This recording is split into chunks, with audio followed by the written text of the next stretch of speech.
All right, cool. Yeah, we're going. I see you there, Jordan. You're 8 hours ahead of me. Tell people where you are. Yeah, I'm out here in Sheffield, England. That's where I'm at currently. Right. You're playing for the Sheffield Sharks in Yeah. the British Basketball League. I might be the foremost expert. I've been researching that for the last hour. Tell people what it is. You have to beat the London Lions. Yeah, I mean the British basketball league. So it's just the league out here in the first division league out here in England. It's a pretty competitive league so far. I mean, I've only played one game, so I'm not super experienced. I just got over here a couple weeks ago, but it's been a pretty cool experience so far. It sucks that England's like in lockdown and stuff, but basketball wise, it's nice to practice every day and be in a competitive environment. Right? So How did you end up in England? yeah, so I was originally in Germany, and that situation wasn't really great, and the league ended up like getting shut down, basically getting postponed for a while. So my agent found me this team over here in England, and it's worked out pretty well so far. So I'm looking forward to finishing out the season here. Right. And you got there, and I think your first game, 17 points.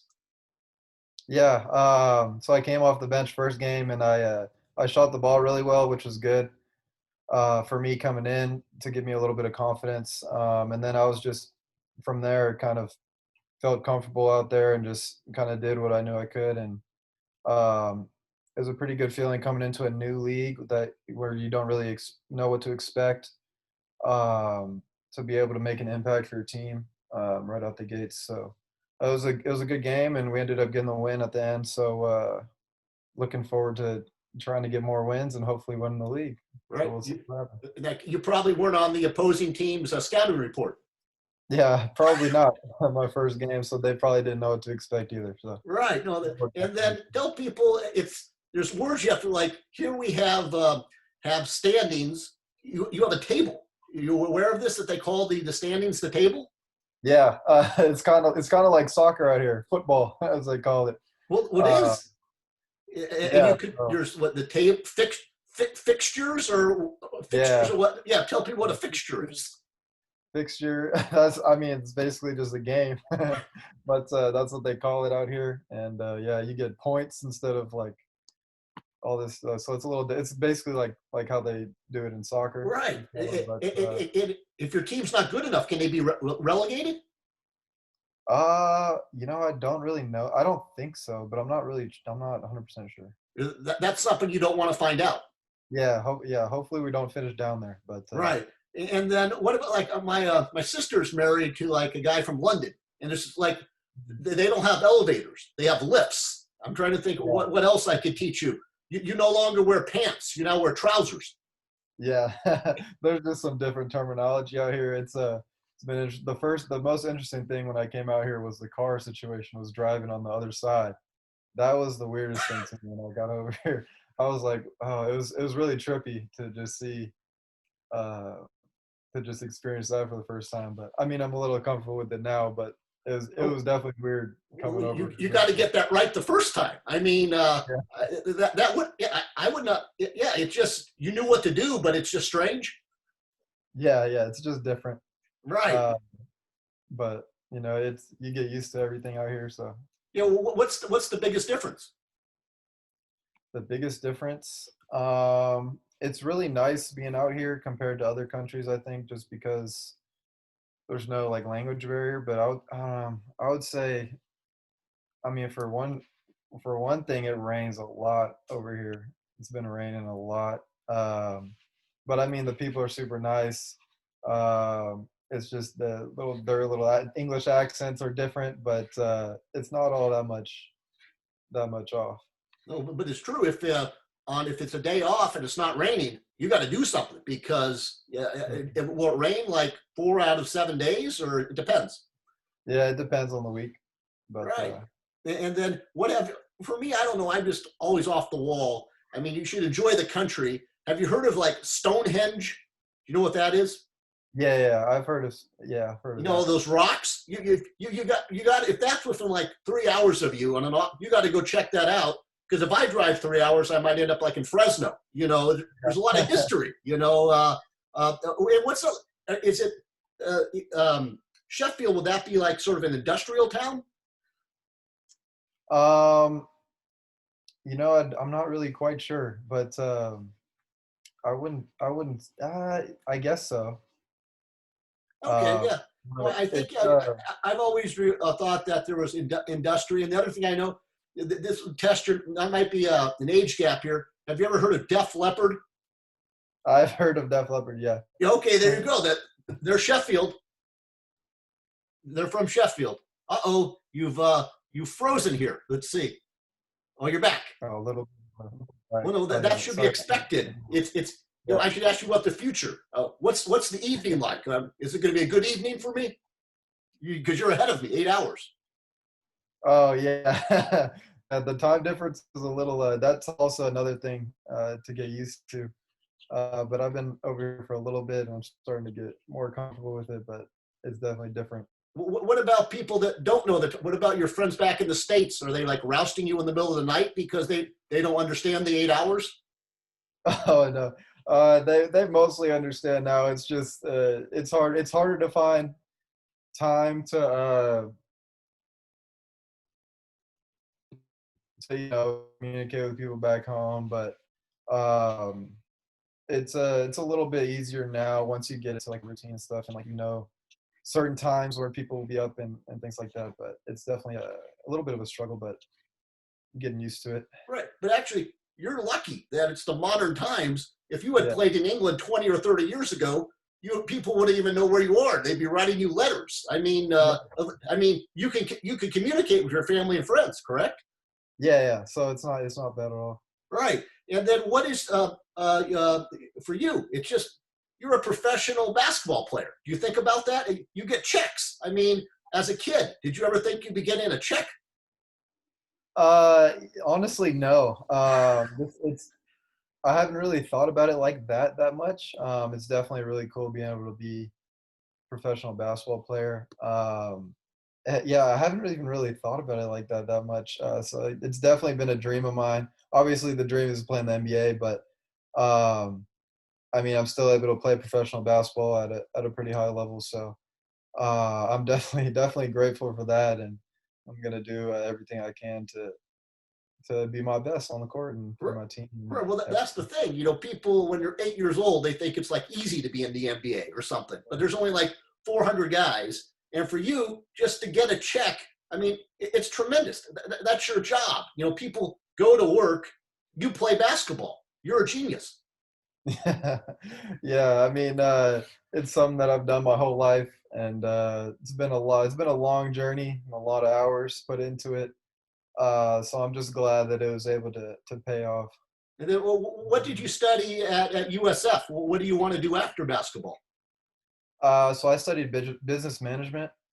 So I'm pretty open to. It's pretty broad, but I don't know exactly what I would want to do Right. But when you come uh, in and you can put on afterwards. your But I'm resume, oh, definitely. sorry, there was like a time delay there, but I was saying you could put on your LinkedIn resume that you play for the Sheffield Sharks. That makes you look like a team player. I mean, that's I would think that would be a good thing on your resume, correct? Yeah, I think that would be a good thing. Definitely, definitely a good experience for me being out here, being able to play professional basketball. Well, Um, you could say you worked for an international company. yeah, there you go. And I'm trying to think of what else. To me, this is just fun, to have met you 5 or 6 years ago, and Mhm. now you're halfway around the world playing basketball. What about like we did that Zoom earlier this summer? Those guys from the 16 team. Do you still keep in? They all know you're in England. Oh yeah, yeah, yeah. I still keep in touch with all them. They're all doing their own thing too, but we all keep in touch. So Right, but actually, like the guys like Colby and oh, the younger guy down at Pratt. There is no college right now. You're at least able yeah. to play. Tell me what's the situation like in in England? So playing wise, we're luckily able to like practice and all that in our gym, thankfully, because England just went into like the tier 5, so it's a heavier lockdown, but we're still able to practice and everything. We just can't like use the weight room and things like that right now, but we're still able to do all that. We don't have like a specific thing where we test regularly, but uh, this is last week because of the whole situation with another team in our league who was impacted by it. But we're still able to practice every day and do our normal things. It's just about trying to keep everybody in their own little bubble so that we don't get exposed to it. And we've been just playing regularly, and there's no fans. It's the only thing. It's a little different, but at least we're able to play. So Yeah, probably since like I don't know, like a quiet actually CYO would have some fans. Yeah, you've probably never. What's it like playing without fans? That must be very strange. yeah, it's a little weird. Definitely, it's easier to communicate, but you can hear everything. But it's weird without fans because sometimes you feed off of energy in certain places that you play, and there's not really like a home court advantage. I mean, I guess traveling wise, but it just all feels the same. But yeah, I mean, I guess it just takes away a little bit of the excitement out of it. But at the end of the day, you're still playing the same game against the same players Right. uh, for No, the you same. got to be careful what you say because the opposing team can hear it. All the trash talk. Yeah, yeah, yeah, for sure. They can No, definitely. no, but it is neat. And then you'll be traveling around England. How long does the season go until April? How long does the season go? I think we'll end in April. Yeah, I'm almost Right. positive. And then it's both. It's like soccer. So you have the league, and then there are also are there cups that you play in.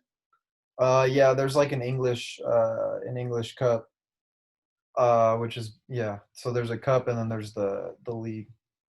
Right. Well, the other thing I just thought of. I mean, I'm the only guy that would think about this. I know you, but I actually know your brother more because Yeah, he was the long snapper, and that's the yeah, beautiful thing about football. You get to know the players because if I come to your basketball practice, you guys are going the whole time. There's no time to talk. In mhm, football, there's a lot of standing around, and I just yeah, remember meeting him. What's he in college? What's he doing now? He's yeah. young. He's over there at Oregon State. He's not playing. He's a student over there. He's currently studying accounting, hoping to get into that. So he has an internship coming up next summer, which will be good for him. But yeah, he's doing his thing over there. No, but that's the thing. You Latinos, you know what to study. You guys could go into business together. He's studying business stuff. You're studying business stuff.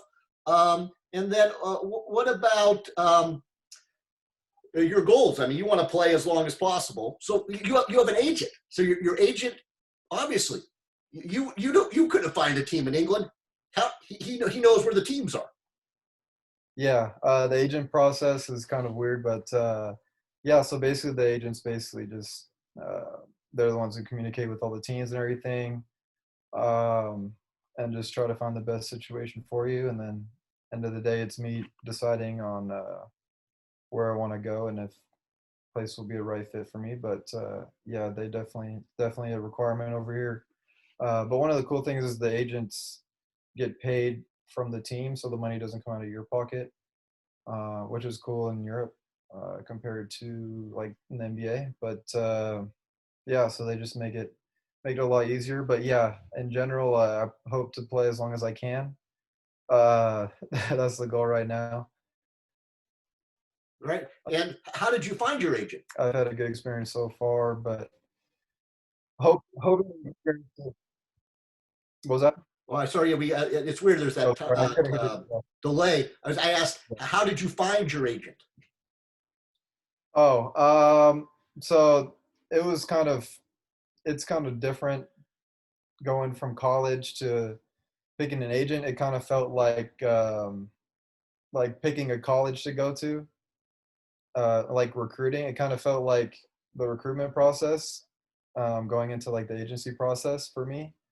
So it was just about, I mean, agents would contact me after or during my senior year, and then it was just about picking the right ones, and just going from there. Right. So is the agent in the United States?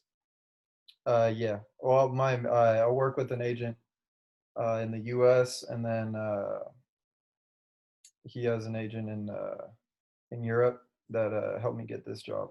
Yeah, that's it. They're like recruiters. That's what you. That's exactly Yeah. what you said. And then for you, like with a team like you're in Germany, do you just show up in England, or do you talk to them on the phone first? Well, what's the process? Yeah, yeah. I talked to the coach and the GM on a call like this before I went over there, and they seem like really good people, and he's a cool coach, so it worked out. I looked him up. Atiba. Hmm. Yeah. What can you tell me about him?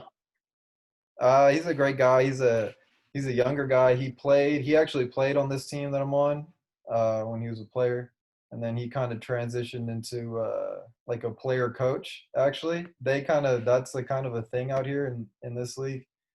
And then he eventually became the head coach over here, so he has a lot of experience in the league.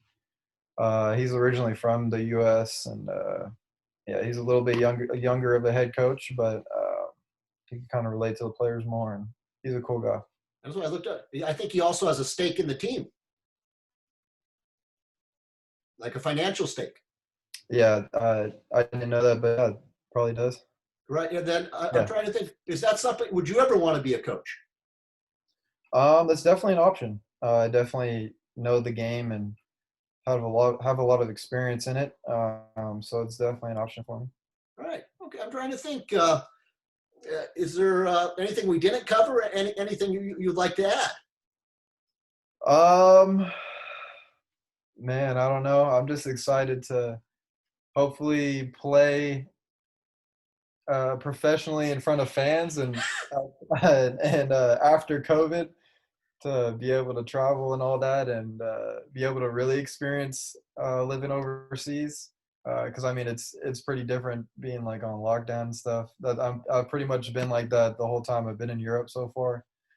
Um, but I mean, I'm still able to play and do all that, so I'm just grateful to be able to play this year, even with what's going on. But it's weird times. But I'm thankful to be out here and be playing in a professional league, and yeah, I'm just excited to continue playing to finish the season. Right. And that's just your personality because you're Yeah, excited, but you're laid back. I mean, every yeah, time I talk to you, this is your position. I mean, I think this is how you roll, correct? yeah, yeah. Yeah, I'm pretty laid back. I would say, You're literally laid back. yeah, yeah. All right. Well, hold on a second, Jordan. I'll thank you. I'm going to stop the stream and I'll talk to you for a moment afterwards. All right, thank you.